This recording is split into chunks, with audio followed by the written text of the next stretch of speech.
ঐক্যমত্য কমিশনের আলোচনা আশাব্যঞ্জক অগ্রগতি হয়নি উল্লেখ করে কমিশনের সহ সভাপতি প্রফেসর ডক্টর আলী রিয়াজ বলেছেন, জুলাই মাসের মধ্যেই জাতীয় সনদ করতে কমিশন প্রতিশ্রুতিবদ্ধ, যদিও কিছুটা শঙ্কা রয়ে গেছে। সংবিধান সহ বিভিন্ন বিষয়ে সংস্কার নিয়ে রাজনৈতিক দলগুলোর সাথে ঐক্যমত্য কমিশনের সংলাপের শুরুতে তিনি একথা বলেন। 3 দিন বিরতির পর রাজধানীর ফরেন সার্ভিস একাডেমিতে শুরু হয় বৈঠকে বিএনপি, জামাত ইসলামী, এনসিপি সহ 30টি রাজনৈতিক দলের প্রতিনিধিরা অংশগ্রহণ করেন। বৈঠকের শুরুতে জাতীয় ঐক্যমত্য কমিশনের সহসভাপতি প্রফেসর ডক্টর আলী রিয়াজ আশা প্রকাশ করেন, শহীদ আবু সাঈদ দিবসে জুলাই সনদে সই করবে সব রাজনৈতিক দল। তিনি বলেন, জুলাই মাসের মধ্যেই জাতীয় সনদ তৈরিতে ঐক্যমত্য কমিশন প্রতিশ্রুতিবদ্ধ। এর আগে গত বৃহস্পতিবারের আলোচনায় 10 বছরের বেশি প্রধানমন্ত্রী থাকতে পারবেন না এ বিষয়ে অন্যান্য দলের সাথে একমত হয়েছে বিএনপি। তবে বিএনপির শর্ত ছিল, সাংবিধানিক কোনো নিয়োগ কমিটি রাখা যাবে না।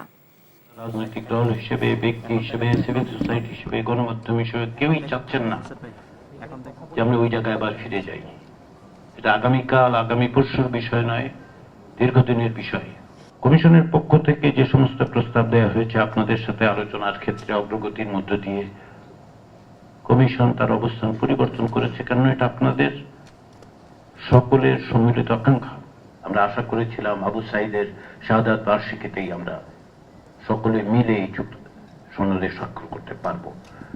সেটা কতটা সম্ভব হবে সেটা আপনাদের উপর নির্ভর করে। দর্শক, রাজধানীর ফরেন সার্ভিস একাডেমিতে ঐক্যমত্য কমিশনের বৈঠক করছেন সকলে এবং এই মুহূর্তে কথা বলছেন ডক্টর আলী রিয়াজ। আমরা সরাসরি তার কাছে চলে যাচ্ছি।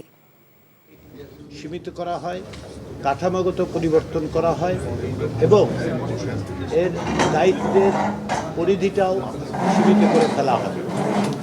আমরা যখন এর কাঠামোগত প্রস্তাবটা দিয়েছিলাম তখন এমনকি যারা এই ধরনের প্রস্তাবকে স্বাগত জানিয়েছিলেন তারাও আরও বিস্তারিত জানতে চেয়েছিলেন। তারই পরিপ্রেক্ষিতে আজকে আমরা জাতীয় ঐক্যমত্য কমিশনের পক্ষ থেকে এর বিস্তারিত উপস্থাপন করেছিলাম যে শুধুমাত্র কাঠামোগত দিক না, বিশেষ করে কার্যপরিধির প্রশ্ন। আমরা বলেছিলাম যে এখানে সুনির্দিষ্টভাবে